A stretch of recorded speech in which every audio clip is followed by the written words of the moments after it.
let's get started.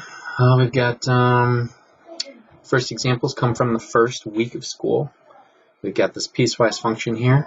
By the way, I don't have my picture there, because the secondary camera can't be found, so it looks like my webcam is not working at this point right now. So that's fine. We're going to look at the range domain, the intervals where the graph is negative. We'll have to estimate that, and then we'll do the average rate of change. So average rate of change, if you remember, is called the AROC, and it is always just the slope. So don't worry about that. It's not hard, but almost everybody gets it wrong all the time. Hard. Good. Okay, guys, I'm recording now. So the range is basically how low you go to how high you go, and you can see that our lowest y value is actually -3.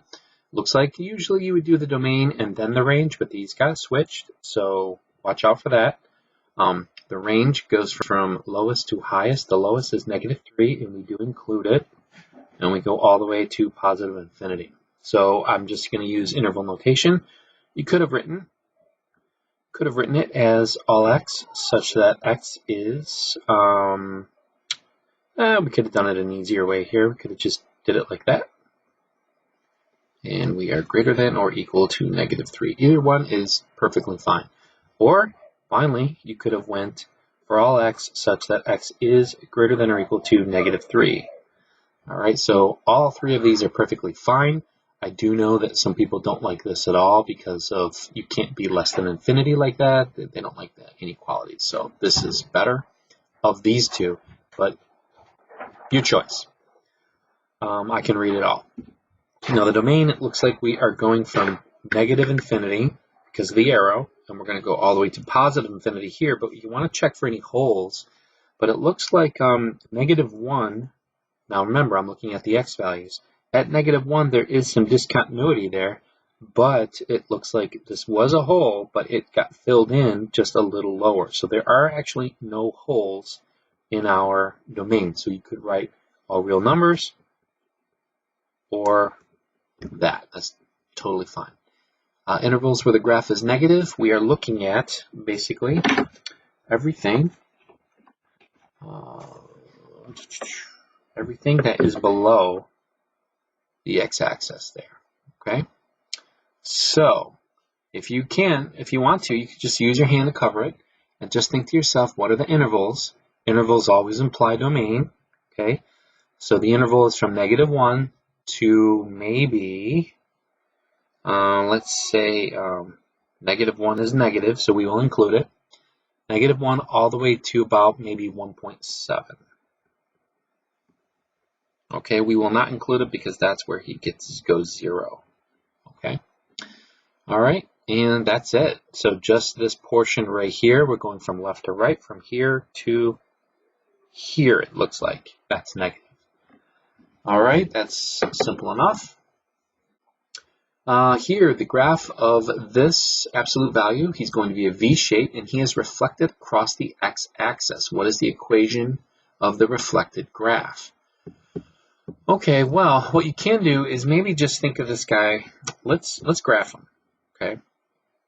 Because we're going to reflect him on the x-axis. So we've got three transformations here. He is reflected, okay? His parent function is reflected. He is over to the right 3 and down 4. So he is there and he's negative. Okay, now this is very important to understand because if we're going to reflect it on the x-axis, that means that this guy has to actually reflect on the other side of the x-axis. So he will not be at -4 anymore. 1, 2, 3, 4. He will be at +4. But notice though, this x minus 3 has to stay the same because he's reflected on the x-axis. Okay, so he has to look like this. And what your task is to do is to figure out what is this guy doing. Okay, like what is his equation? Now, first of all, he is no longer pointing downward, so he's not going to have that negative sign in front. Okay, he can't. Okay, and the x minus 3 stayed there.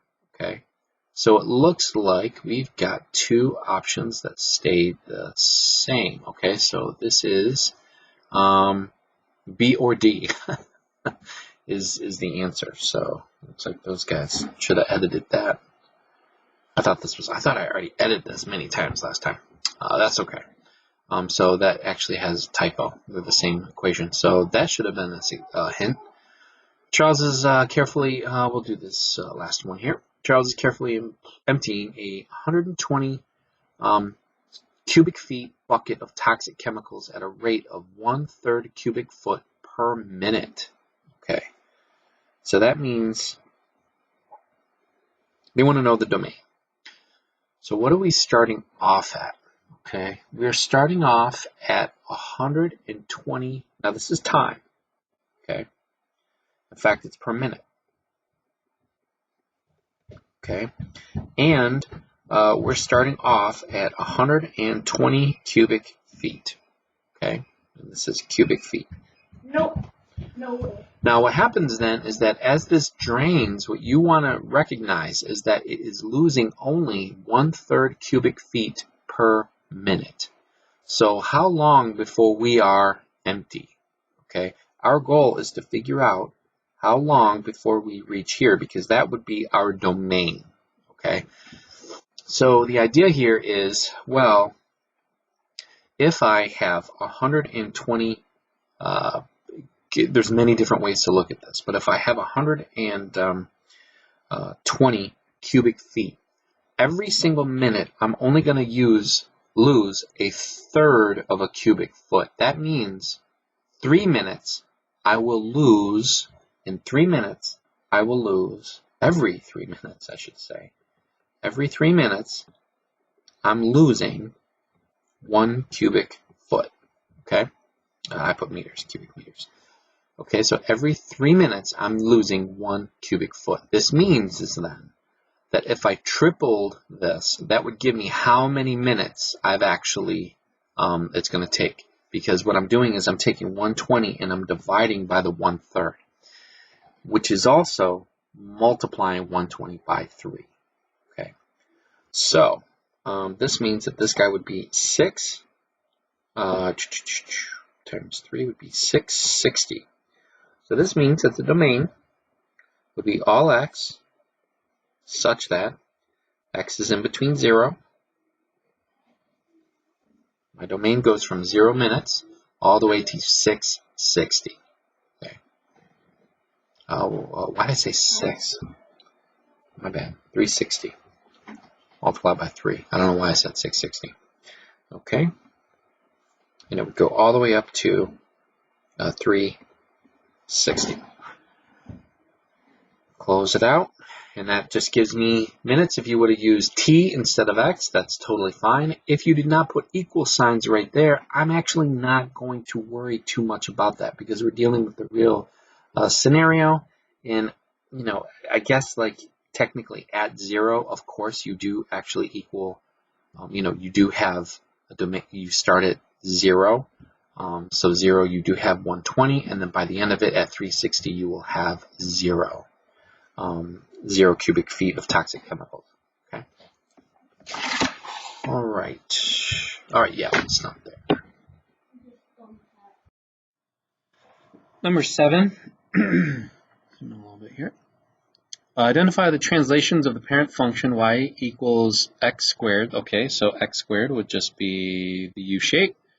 And it looks like we have a g function that is, we moved over to the right 5. And we went down 7. So right 5, down 7, it's got to be B. Remember, this is going to the right because it's negative.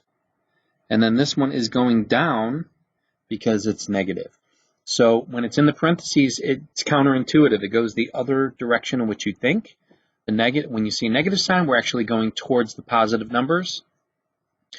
And then over here, this guy, he is on the outside of the parentheses, so therefore, whatever he is, that's the direction you go. So if he's positive, you go up, and if he's negative, you go down. It's just something you have to remember.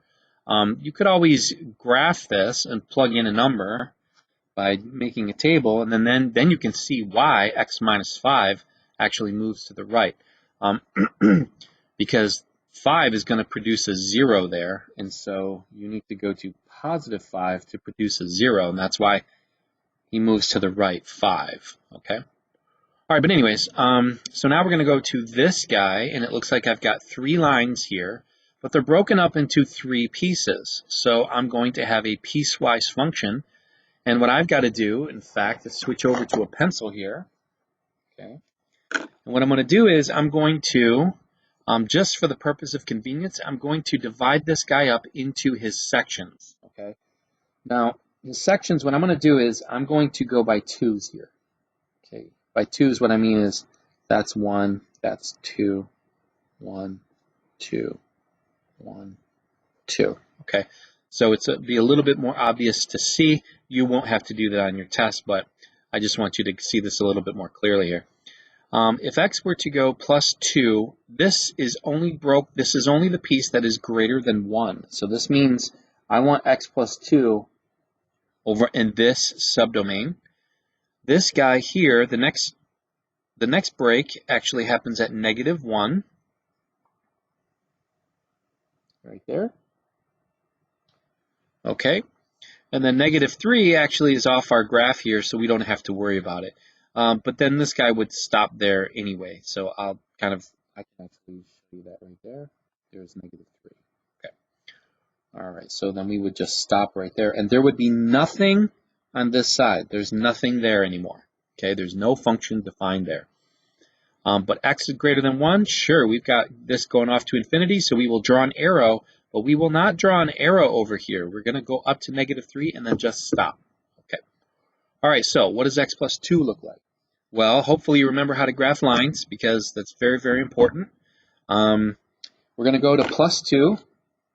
Okay, now remember I'm kind of zoomed in here, so I'm going to go up 2, and then I'm going to go a slope of 1, which is about that much, and so he would look like, I'm zoomed in just so that you can see it more on the video, okay? So this guy would go from here, and he would be open, and he would go like that, okay? So yeah, he's off my graph. I guess I should have just did this normally. It's too late for me to change it. I'm not changing it. The other guy would be just plain old 2, and he would be right here. So he would go from here to here, and I can see 2 bars. All right. And then x minus 1, he would go down 1, and then he'd have a slope of 1. But he's going to be between -1 and 3. And then we would have it open there. All right. That's it. 3 lines. You're only going to get 3 lines, possibly a quadratic here. So if this rings a bell, just remember that you move to the right or left on the inside, up or down here, and then you might have to put him in one of those regions. Okay, and then you erase when it's outside of the region. Okay. All right. So if you did just go by 1 here, just imagine this guy squeezed in. Okay, you can still have the same thing works. It's just that these guys would actually be on the graph. Okay, so just keep that in mind. All right, a race car driver travels 34 in the first second of the race. If the driver travels 3 additional feet each subsequent second, how many feet did the driver travel in 52 seconds? Okay, so what that's saying is how many total feet? Okay, how many feet did the driver travel in total? So we've got 34 feet in the first second. Okay, here's our sequence here. He travels 3 feet every second, so he is accelerating. All right, so then he would go all the way to 40, and then he'd keep going. And then we're going 52 seconds, so the list is way too long. Okay, so here's the first second, second, the third second. I cannot go all the way to 52. Okay, but what I do have to do is add all of these up. Okay, so if I were to add those up, I need this formula. What you need is how many total seconds did you travel, where did you start with, and where did you end up with? And when you plug it in, it will add all of those up. Now, I can guarantee you it can't be these first two. That's way too small, okay? But the problem is I do not know what that last term is. I don't know when n equals 52. I don't know what that term is. So I need the other formula. So that is this guy, okay? And I'm writing 52 because that is the last term in the sequence that I'm interested in, okay? The 52nd term. So what we do is we go to that formula. Now I'm gonna write the formula over here, okay? But this guy's basically, you start with your first term and then you add. We did this many times. You start with your first term, you add the common difference times however many terms, but only minus 1. You can't include the term that you actually are starting from because you're adding that on, okay? And then that would give you the number of feet he traveled in that 1 second. Not total, but in that last second, it'll give you how many he traveled. So we do have to start with, we're going to start with the first term, which is 34. And what this is going to do is it's going to add up all of those 3 feet that we have. 3 feet that we have, okay? And we're going to go all the way up to the 52nd. So this means that, I'm going to pause this, grab my calculator for a second. So we've got, let's focus. There we go. All right, we've got 34 plus, then we go 3 and then 52. I'm actually just going to type it all in exactly as I see it. 187. Okay, so this term right here is 187. Now you can see that that's the distractor. Now this means that he traveled 187 feet in that last second. At that moment, that's it. That does not account for all of the total feet that he traveled. Now we got to add them up, and that's where this formula comes in. So now we got to go back here, and we want to add up all 52 seconds. So we have 52, and then we add our first term. This is our start, and then this is our finish.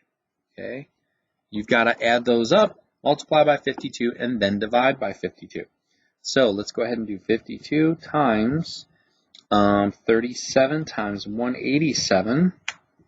Okay, quite large. Nope, that's not it. Try that again. Do the plus. Okay, 11,648. And there we go. Almost that. Okay, but we got to divide by 2. Got 5,824. That is the total distance. So that's very interesting that we have a typo, but this is correct. This is absolutely correct. I wonder where the typo comes from. Okay, well, anyways, we need to, this is the answer. Okay, we've got another typo. I will make sure that there is no typos on your test, but that's not always guaranteed. But I will definitely double check. I think what it was is that what it should have said is travel in the 52nd, at the 52nd second. I think that's what the question might have started off with, and then I might have changed it, and then all of a sudden these guys didn't work. Okay, but anyways, this is the correct answer, and so the answer should have been probably right there. So I don't know where that number came from. That's okay. This is a practice test. All right. So this one is pretty easy. This one is basically trying to figure out which one of these is arithmetic. An arithmetic sequence means that they go up or down the same amount every single time. Okay, it has to go every single time. So let's see. This guy is going up by 2. So he's going up 2. He's going up 2, up 2, up. Yep. So this guy's good. He checks out.